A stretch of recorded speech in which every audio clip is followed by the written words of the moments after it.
வணக்க மக்களே. இப்போ வந்து பார்க்க போகிறது என்னன்னா, கீரை விவசாயிகிட்ட தான் வந்திருக்கோம். அவங்க எப்படி வந்து கீரையை வந்து விளைவிக்கிறாங்க, எப்படி அதை வந்து மார்க்கெட்டிங் பண்ணுறாங்க, அதை பற்றி தான் பார்க்க போகிறோம். இவங்களுக்கு எப்படி வருமானம் எப்படி இருக்குது அதையும் கேட்டுக்கோம். சரி, வணக்கம். வணக்கம்.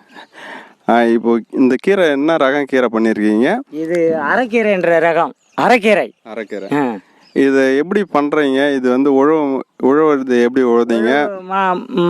மண் வெட்டியால் சமமாக கொத்தணும். 2 ஐட்டம் கொத்தி நல்லா காய வச்சு அதுக்கு பிற்பாடு இந்த தழை ஏற்கனவே போட்டும் அதை கொத்திடுவோம். இயற்கை ஒரு தழை அதை போட்டு கொத்தி மறுபடியும் என்ன பண்ணுவோம், அதை பண்பாடு பண்ணி சமநிலையாக பண்ணிவிட்டு அதை வந்து விதையை விதைப்போம். விதையை விதைச்சி மறுபடியும் அன்றைக்கே தண்ணியை பாசுவோம். பாசி அதோட ஒரு வாரம் சென்று தான் பண்ணுவோம். ஆனால் மருந்து அடிக்கிறது கிடையாது. இந்த வேப்ப எண்ணெய் ஒரு 5 நாள்லேயே, இது 17 நாள்ல 20 நாளுக்குள்ளே இது பிடிங்கிடுவோம். அதனால மருந்து அடிக்கிற வேலை கிடையாது. அப்போ மொத்தமே இதனுடைய ஆழ்காலம் வந்து 20 நாள் தான். 20 நாள் தான். சரி, நீங்கள் எப்படி இதை வந்து எவ்வளோன்னு ஒரு கத்தை எவ்வளோன்னு விற்கிறீங்க? கத்தை 10 ரூபான்னு விற்கிறோம். 10 ரூபாய்க்கே மொழிக்கிற மாதிரி இருக்கிறாங்க. அப்புறம் குறைச்சும் விற்போம், 10 ரூபாய்க்கு குறையாத விற்போம். இது வந்து ஊர் உள்ள தான் விற்கிறீங்க? மக்கள் வந்து ஊர் உள்ள மார்க்கெட்டுக்கெல்லாம் அனுப்புறது கிடையாது. ஊர் உள்ளே இவங்க தழை வரைச்சி வரைக்கிறாங்கன்னு வாங்கிக்கிறாங்க மக்கள். ஓகே. அப்போ விற்பனையும் ஈஸியாக எடுத்துக்கிறாங்க மக்கள் நம்ம கிட்ட இருந்து? எடுக்கிறாங்க ஈஸியாக எடுக்கிறாங்க. Okay okay. மற்றபடி அதிக சிரமம்லாம் இல்லை. அதே கூட கேமராவில் கூட பார்த்து கீரையை வந்து இங்கே கொல்லியிலையும் வந்து வாங்கிக்கிறாங்க. கொல்லிலையும் ஒரு சில விவசாயிங்க நேரடியாக வந்து வாங்கிக்கிறாங்க.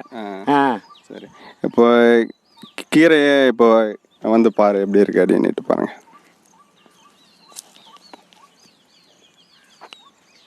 தெளிவாக இருக்கும், சூப்பராக தெரியும். நீ பிடுங்க பிற எத்தனை கட்டுப்பா? 2 கட்டு.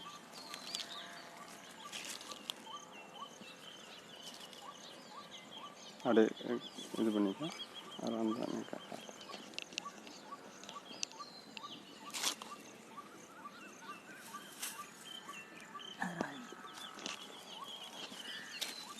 மக்களே இப்போதான் பிடுங்குவாங்கன்னு சொல்லி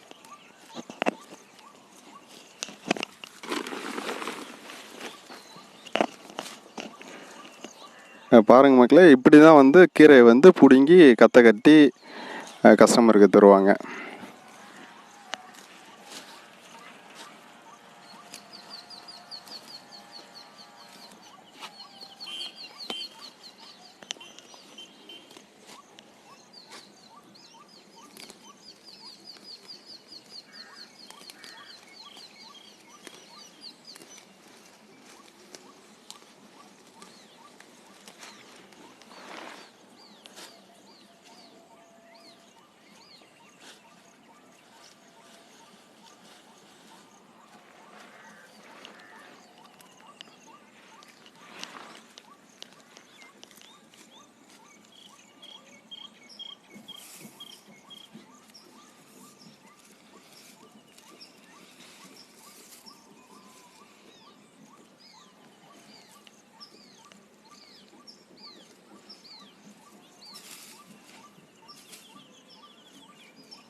உங்களுக்கு இது இந்த சிறுகீரை இங்கே போட்டிருக்கிறது இது மட்டும்தான் அரைக்கீரையா? அரைக்கீரை இங்கே இது போட்டிருக்கீங்களே இது மட்டும்தான்? இது மட்டும்தான். அடுத்தது உங்களுக்கு என்ன நிலப்பரப்பு இருக்கா? நிலப்பரப்பு இருக்கு. நிலப்பரப்பு இருக்கு. அதில் என்னென்ன பயிர் செஞ்சுருக்கீங்க? அது வந்து இப்போ புழுதியாக ஓட்டிக்கிறோம். சவுக்கு நடணும்னு தான் இருக்கிறோம். ஆள் சாஞ்சின்னா நாங்கள் நெல்லி நடுவோம், மலட்டையாக போடுவோம். அதுவும் கூட காட்டு பண்ணி தொல்லையும் அதிகமாக ஆகி போச்சுங்க. மக்கள் வராதனால எங்களுக்கு படா பேஜாராக இருக்குது. குறிப்பிட்ட மாதிரி எங்கள் ஒரு 4 ஏக்கர் வேலை செய்யணும்னா 40 ஆளாவது வேணும். ஒரு ஏக்கருக்கு 10 ஆளாவது. அது ஆள் சாயாதனால நாங்கள் சவுக்கியே போட்டுருவோம். போட்டுட்டு ஒரு 2-3 களையை வெட்டினோம்னா கண்ணு வளர்ந்து போச்சுன்னா அதோட 3 வருஷம் கிட்ட போத்தாலிங்க. அதுக்கு பிற்பாடு அது ஒரு அமௌண்ட் விற்கும். நாங்கள் அதை கொண்டு தான் நாங்கள் பிழைக்கிற மாதிரி இருக்குது. வேற எதுவும் பண்ண முடியல. சரி, இந்த 3 வருஷத்துக்கு உங்களுக்கு வருமானம் நான் சவுக்க போட்டுறீங்க. இந்த 3 வருஷத்துக்கு வருமானம் என்னன்னா கூலிக்கு தாங்க எங்கன்னா போகணும். வேற ஒன்றும் வழி கிடையாது. அப்போ கூலிக்கு போயிட்டு பசங்களை வந்து படிக்க வைக்க முடியுங்களா? வைக்க முடியாது தான். அப்புறம் அதாவது நிலம் இருந்தும் எங்களுக்கு விவசாயம் பண்ண முடியலையே. ஆள் வந்தால் தானே பண்ண முடியும். நாங்கள் என்ன இயந்திர கறி வேலை செய்யறது ஓட்டிக்கலாம். ஒரு களை அதை வந்து பயிரை நீக்கி எடுக்கிற களையை வந்து மிஷினால் பண்ண முடியுமா? பண்ண முடியாது. அப்ப என்ன பண்றது? பயிரே வீணாகி போகுது, பில்லு வளர்ந்து போகுது. நாங்க பயிர் எட்டு என்ன புண்ணியம்? இப்போ வந்து விவசாயம் பண்ணிட்டு இருக்கவங்க அப்ப நடுத்தரமா தான் வாழ முடியும். நடுத்தரமா தான் வாழ முடியும். நான் சொகுசா வாழ முடியாது. கார்ல போக முடியாது, நடந்து தான் போகணும், சைக்கிளில் தான் போகணும். நாங்கள் எல்லாரும் டவுனில் இருக்கிற மாதிரி நாங்கள் வாழவும் முடியாதுங்க. எந்த காரணம் போட்டாலும் எப்படியா வந்து விவசாயம் இருந்தாலும் தரும். எங்களை வந்து தரமட்டமாக தான் பண்ணுதக்கண்டி அப்படி ஒன்றும் விவசாய நோக்கமாக வரல. அங்கே இருக்கிறவங்க ஏழைய பரம ஏழை இருந்தாலும் சொகுசாக இருப்பாங்க. 8 மணிக்கெல்லாம் சாப்பிடுவாங்க அவங்க. நாங்கள் 11 மணி ஆகும். ஏன்னா எங்கள் சொந்த உழைப்புன்னு. நீங்கள் 8 மணிக்கெல்லாம் ஜாயிண்ட் ஆகணுன்ற ஒரு வேலையில் ஜாயிண்ட் ஆகணுன்றதுனால கரெக்டாக 8 மணிக்கு சாப்பிட்ருவீங்க. அதேமாரி மதியம் என்ன பண்ணுவீங்க? 11 மணி 12 மணிக்கெல்லாம் சாப்பிட்ற டைம்னு உங்களுக்கு ஒதுக்குற நாள் இருக்குது உங்கள் கம்பெனியில். எங்களுக்கு கம்பெனி கிடையாது. நாங்கள் என்ன பண்ணுவோம்? ஐயோ இன்னும் ரவை பிடிங்கிட்டு போகக்கூடாதா, இன்னும் ரவ்வோண்டு கொத்திட்டு போகக்கூடாது, இதை கொத்தி தான் விரைச்சிட்டு போகக்கூடாதான்னு எங்கள் சாப்பாடும் சரியான சாப்பாடு கிடையாது. சரியான முறையிலையும் வேலையாட சாப்பிட மாட்டோம். ஏன்னாக்கா எங்களுக்கு கண்ட்ரோல் கிடையாது. எங்களுக்கு வந்து அந்த ஒரு 8 மணிக்கெல்லாம் சாப்பிடணுன்ற எய்மே வராது. டைம் இல்லை, நம்ம வேலை முடிச்சாதான் சாப்பாடு. வேலை முடிக்கணுன்ற மாதிரி நாங்க செய்யறோம். அப்படி இருந்து எங்களால ஒன்றும் விவசாயத்துல மேல வர முடியலைங்க.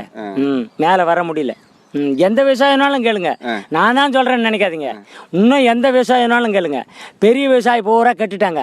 சின்ன விவசாயி நிலமே இல்லாதவங்க இன்னைக்கு போனாங்கன்னா 500 ரூபாய் 1000 ரூபாய் அப்படியே சம்பாரிச்சு வராங்க, பிரச்சனை இல்லை.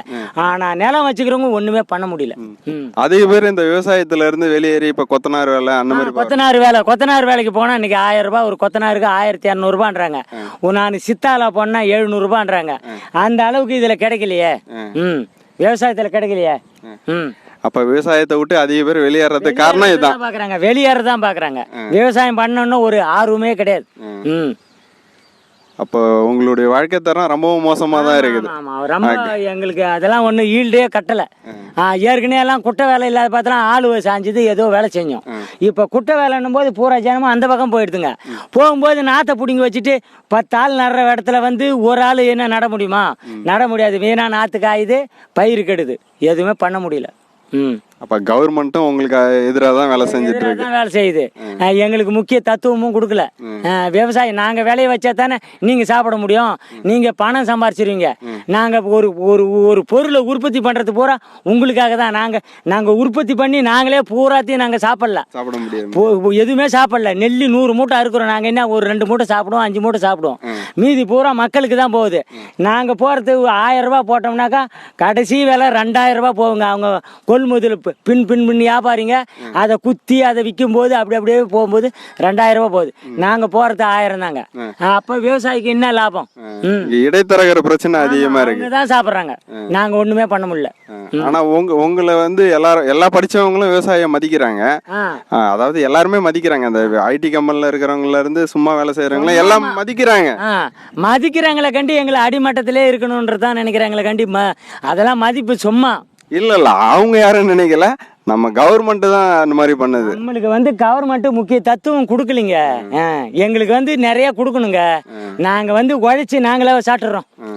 நாங்கள் உழைச்சி நாங்களே சாப்பிட்றோம். நாங்கள் 100 மூட்டை நெல்லி அறுக்கிறோம். 100 மூட்டை நெல்லி அறுத்து 1000 ரூபான்னு போடுறோம். அதை அரிசி மறுபடி திருப்பி கேட்கும்போது 1 கிலோ அரிசி 200 ரூபான்னு விற்கிறாங்க. அப்போ எங்களுக்கு நாங்களாக விற்கிறதுக்கு 200 ரூபா போகலையே. மற்றவங்க தான் சம்பாதிக்கிறாங்க. நாங்கள் சம்பாதிக்க முடியல. ம். இதை மக்களே இதான் வந்து விவசாயம். எல்லாம் வெளியில இருந்து வந்து விவசாயம் பண்ணலாம்னு நினைக்கிறாங்க. விவசாயம் பண்ணுறது ஈஸியான வேலையும் கிடையாது, ரொம்ப கஷ்டமாக தான் இருக்கும். இப்போ இந்த விவசாயினுடைய ஆதங்கம் தான் எல்லா விவசாயிகளுக்கும் இருக்கும். ஓகே மக்களே, பார்த்து எப்படி இருக்குன்னு பார்த்து தெரிஞ்சுக்கிங்க. சார், நன்றி.